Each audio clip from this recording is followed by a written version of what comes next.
Sir, Nobita की बनाई नई बैटरी भी फट चुकी है। अब उसके पास पैसे नहीं है। उसको जितने पैसों की जरूरत है दे दिए जाए। आपको मुझसे मिलकर कैसा लग रहा है? तुमसे मिलकर खुशी हुई। इसमें कोई शक नहीं कि ये समय का खेल है। तुम्हें डोरेमोन तो याद है ना?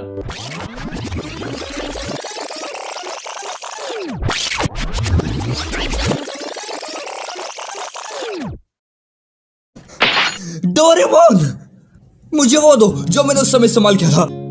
हे डोरेमोन, क्या तुम ठीक तो हो ना? डोरेमोन डोरेमोन की बैटरी खत्म हो चुकी है। अब वो हिल भी नहीं सकता। नोबिता की मॉम नोबिता और डोरेमोन को डिनर के लिए बुलाती है। नोबिता, डोरेमोन, डिनर तैयार है। लेकिन जब नोबिता की मॉम देखती है कि वो दोनों काफी देर के बाद भी डिनर के लिए नहीं आते, तो वो रूम में उनको बुलाने जाती है, जहाँ नोबिता एक किनारे में बैठ के रो रहा होता है और डोरेमोन सामने पड़ा हुआ होता है। नोबिता की मॉम चौंक जाती है और नोबिता के बगल में जा बैठती है। नोबिता अपनी मॉम की गोद में सर रख के रोने लगता है। नोबिता की मॉम नोबिता को हिम्मत दिलाती है। आफ्टर 1 वीक, शिजुका, सुनियो, जियान नोबिता के बारे में बात कर रहे होते हैं, क्योंकि नोबिता एक हफ्ते से स्कूल नहीं आया होता है। स्कूल से घर जाते वक्त शिजुका नोबिता से उसके घर जाके मिलने का प्लान बना ही रही होती है कि उसको नोबिता दिख जाता है, जो कि कुछ किताबें लेके बुक स्टोर से बाहर आ रहा था। नोबिता थोड़ा खोया और दुखी लग रहा था। शिजुका नोबिता से स्कूल ना आने के बारे में पूछती है, तो नोबिता कहता है, कल से डेली स्कूल आऊंगा शिजुका। और जब वो डोरेमोन के बारे में पूछती है तो नोबिता इमोशनल हो जाता है और कहता है, डोरेमोन हमेशा के लिए चले गया है। और ये कह के नोबिता घर को चले जाता है। शिजुका समझ जाती है कि डोरेमोन के चले जाने की वजह से नोबिता स्कूल नहीं आ रहा, और वो ये बात बाद में जियान, सुनियो और डेकिसुकी को बताती है। नोबिता को बुरा ना लगे इसलिए जब नोबिता स्कूल आता है तो जियान और सुनियो भी नोबिता से डोरेमोन की बात या फिर वो कहाँ गया इस बारे में कुछ नहीं पूछते। नोबिता पढ़ाई में ध्यान देना शुरू करता है। वो किताबें लाके घर में पढ़ने की कोशिश करता है, लेकिन जैसा कि वो पढ़ाई में कमजोर था, उसको शुरू में बहुत ज्यादा दिक्कत होती है। वो कई बार परेशान होकर रूम में लेट जाता है और तभी उसको डोरेमोन याद आ जाता है और वो फिर से पढ़ने बैठ जाता है। नोबिता ने डोरेमोन को अलमारी में रख दिया था और उसको जब भी अकेला फील होता था तो वो डोरेमोन से बातें करने लग जाता था। और ऐसे ही समय बीतने लगा और उसके साथ ही नोबिता का माइंडसेट भी बदलने लगा था, और इस वजह से नोबिता के बिहेवियर में भी बदलाव आने लग गए थे। पहले वो खुद को सबसे ज्यादा कमजोर मानता था, लेकिन अब वो खुद पे भरोसा करने लगा था। उसको भरोसा था कि वो डोरेमोन को ठीक कर देगा। अब वो पहले जैसे जल्दी से हार भी नहीं मानता था, और यहाँ तक कि उसने अपनी नींद और आलस करने वाली आदत को भी छोड़ दिया था, क्योंकि अब कोई नहीं था जो नोबिता को डांटे और सुबह जल्दी उठा के स्कूल भेजे। अब सब नोबिता को खुद ही करना पड़ता था। डोरेमोन को खोने के बाद डोरेमोन को ठीक करना नोबिता का एकमात्र लक्ष्य था, और यही चीज नोबिता की लाइफ का पर्पस भी था, जिसको पाने के लिए वो दिन रात मेहनत करने लगा था। नोबिता और उसके फ्रेंड्स स्कूल से यूनिवर्सिटी में पहुंच जाते हैं, और अभी तक नोबिता बदल चुका था। वो ज्यादातर अकेले ही रहने लगा था और अपना ज्यादातर समय किताबें पढ़ने में या नॉलेज बढ़ाने में लगाता था। पहले नोबिता ज्यादातर समय शिजुका के साथ या फिर सोने में या खेलने में बिता दिया करता था, लेकिन डोरेमोन के जाने के बाद उसको पहले जैसा ठीक करना उसके लिए सबसे ज्यादा इम्पोर्टेंट था, जिस वजह से नोबिता को अब शिजुका से भी ज्यादा मतलब नहीं रह जाता। अब वो शिजुका को इम्प्रेस करने के लिए कुछ भी नहीं करता, और यहाँ तक कि डेकिसुकी शिजुका के साथ भी रहता तो भी नोबिता को कोई मतलब नहीं रहता, और ना ही नोबिता को कोई जलन होती थी। और अब तक तो नोबिता ने आलस करना और बिना वजह सोना भी छोड़ दिया था। अगर वो कोशिश भी करता तो डोरेमोन को ठीक करने का मकसद उसको आलस नहीं करने देता। कई बार जियान और सुनियो नोबिता को परेशान करते तो भी नोबिता मुस्कुरा के उनको माफ करके चले जाता। नोबिता शांत ही रहने लगा था। नोबिता ने फालतू कॉमिक्स पढ़ना भी छोड़ दिया था, क्योंकि कॉमिक्स, डोरा केक उसको डोरेमोन की याद दिलाते थे। अब नोबिता के सेल्फ में बस एक कॉमिक थी और बाकी सब अच्छी रोबोटिक्स वाली किताबें, और वो एक कॉमिक बुक भी इसलिए थी क्योंकि वो डोरेमोन की फेवरेट कॉमिक थी। एक सीन में नोबिता ने टॉप किया होता है और वो अपने मार्क्स देखता है और शांति से घर जाने लगता है। तभी शिजुका उसको रोकती है और कहती है, नोबिता, तुम तो बड़े कमाल के हो, तुम्हें हाईएस्ट मार्क्स मिले। बधाई हो नोबिता, तुम्हारे जैसा कोई भी नहीं है।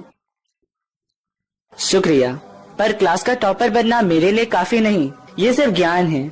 मुझे अभी काफी मेहनत करनी है। अगर तुम अपनी बॉडी पर इतना ज्यादा दबाव डालोगे तो ये तुम्हारे लिए अच्छा नहीं होगा।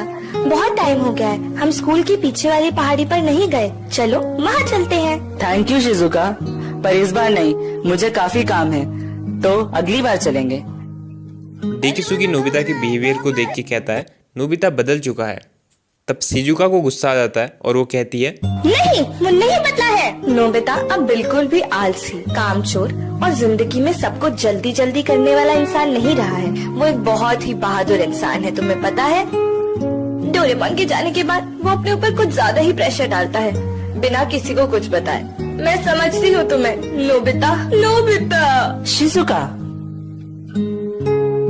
मैं कुछ भी कर उसे पिकनिक पे बुलाऊंगी ही। नोबिता। शिजुका जानती थी डोरेमोन के जाने के बाद नोबिता समझदार और स्ट्रॉन्ग लड़का बन चुका है। अब वो पहले जैसा कमजोर नहीं रहा, इसलिए वो उसको सपोर्ट और पसंद करती थी। नोबिता एक वीक बच्चे से यूनिवर्सिटी का टॉपर बन गया होता है, जिस वजह से वो यूनिवर्सिटी में बहुत पॉपुलर भी हो गया होता है। नोबिता मार्क्स के लिए नहीं बल्कि नॉलेज के लिए पढ़ता था, ताकि वो उस नॉलेज से डोरेमोन को ठीक कर सके। पहले जब कोई नोबिता की तारीफ करता था तो वो खुशी से पागल हो जाता था, लेकिन अब ना उसको तारीफ से मतलब था और ना ही बुराई से। वो बस शांत रह के मुस्कुरा देता था। नोबिता डोरेमोन के बारे में ही सोचता था और उसके लिए डोरेमोन बाकी सारी चीजों से इम्पोर्टेंट था। और ऐसे ही करके नोबिता, शिजुका, डेकिसुगी, सुनियो, जियान सब यूनिवर्सिटी से पास आउट हो जाते हैं और नोबिता सिटी से बाहर चले जाता है रोबोटिक इंजीनियरिंग की एक्स्ट्रा पढ़ाई करने के लिए। वो रोबोट्स के बारे में ज़्यादा से ज़्यादा रिसर्च करने लगता है, ज़्यादा से ज़्यादा नॉलेज बढ़ाने लगता है। बैटरी, सेंसर, कंट्रोलर, मोटर जैसी सारी रोबोट में यूज होने वाली चीज़ों को गहराई से पढ़ता है और ऐसे ही समय बीतते रहता है।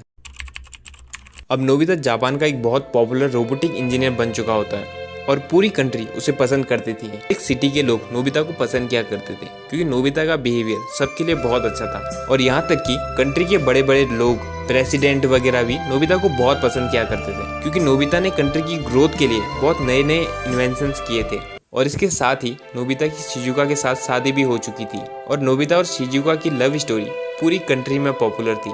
नोबिता गवर्नमेंट के रोबोटिक डिपार्टमेंट में काम किया करता था और नोबिता अपने नए घर में शिफ्ट हो चुका था, जहां उसके पास एक बड़ा हॉल था जिसमें उसने अपनी लैब बनाई थी और ऑफिस के बाद वो ज्यादातर समय उस लैब में ही बिताता था। उसी लैब में डोरेमोन को भी रखा था। डोरेमोन की बैटरी बनाने में बहुत दिक्कत आ रही थी। नोबिता ने बहुत सारे एक्सपेरिमेंट भी किए थे जो कि फेल हो जाया करते थे। नोबिता डोरेमोन की बैटरी बनाने के लिए बहुत एक्सपेंसिव मटेरियल बाहर से मंगवाता था और उन सब से एक नई बैटरी बनाने की कोशिश करता था और टेस्टिंग के टाइम वो बैटरी फट जाया करती थी और वो फिर से मंगवाता था और वो फिर से फेल हो जाता था। लेकिन कोई बहुत बड़ा आदमी था जिसकी वजह से नोबिता को फाइनेंशियल सपोर्ट की कमी नहीं होती थी। सर, नोबिता की बनाई नई बैटरी भी फट चुकी है, अब उसके पास पैसे नहीं है। उसको जितने पैसों की जरूरत है दे दिए जाए। वो नोबिता का एक ऐसा खास दोस्त था जो बिना मांगे ही नोबिता की मदद करता था। अपनी बड़ी पहचान के कारण वो बाहर कंट्री से नोबिता के लिए बैटरी के कंपोनेंट पहुंचाता था और अक्सर नोबिता के साथ टाइम स्पेंड करता था। यहाँ तक कि नोबिता ने शिजुका को भी डोरेमोन के बारे में नहीं बताया था और शिजुका से लैब से दूर रहने को कहा था क्योंकि लैब में डेंजरस केमिकल्स भी थे। लेकिन नोबिता का जो वो दोस्त था उसको डोरेमोन के बारे में शुरू से सब पता था। काफी सालों की मेहनत के बाद नोबिता डोरेमोन की बैटरी तैयार कर देता है और डोरेमोन के कानों में फिट कर देता है और प्लानिंग के हिसाब से नोबिता आज रात को पावर सप्लाई ऑन करके डोरेमोन को स्टार्ट करने वाला था, जिसके बारे में नोबिता और उसके खास दोस्त के अलावा और कोई नहीं जानता था। वहीं दूसरी ओर डेकिसुगी जियान और सुनियो को अपने हाउस में बुलाता है जहां वो पुरानी बातें करते हैं और डोरेमोन को याद कर रहे होते हैं। तब डेकिसुगी जियान और सुनियो को एक बहुत बड़ा टॉप सीक्रेट बताता है, वो ये कि 35 साल पहले नोबिता ने डोरेमोन को ठीक करने का खुद से प्रॉमिस किया था और आज रात नोबिता डोरेमोन को फिर से स्टार्ट करने वाला है। अगर वो सक्सेसफुल होता है तो पूरा फ्यूचर बदल जाएगा। और आज तक ये बात सिर्फ नोबिता और मेरे यानी प्रेसिडेंट ऑफ जापान के बीच में ही रही थी। मैं स्विच ऑन कर रहा हूँ, ठीक है?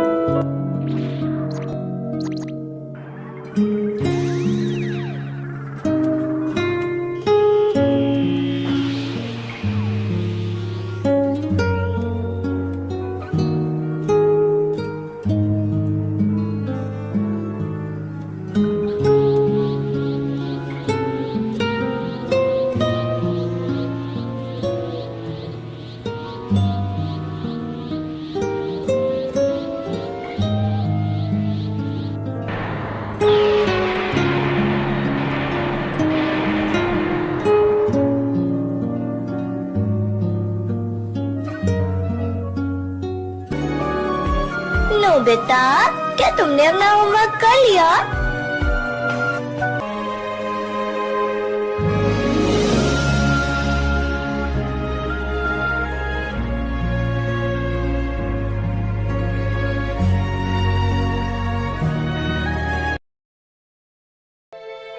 वेल यस, वो प्रेसिडेंट डेकिसुगी ही था जिसने नोबिता को हमेशा सपोर्ट किया। डेकिसुगी हमेशा से ही एक अच्छे दिल का लड़का था और जैसा कि अक्सर हमारे साथ होता है, स्कूल टाइम में जिसके साथ हमारी बिल्कुल नहीं बनती वो ही बाद में हमारा सबसे खास दोस्त बन जाता है।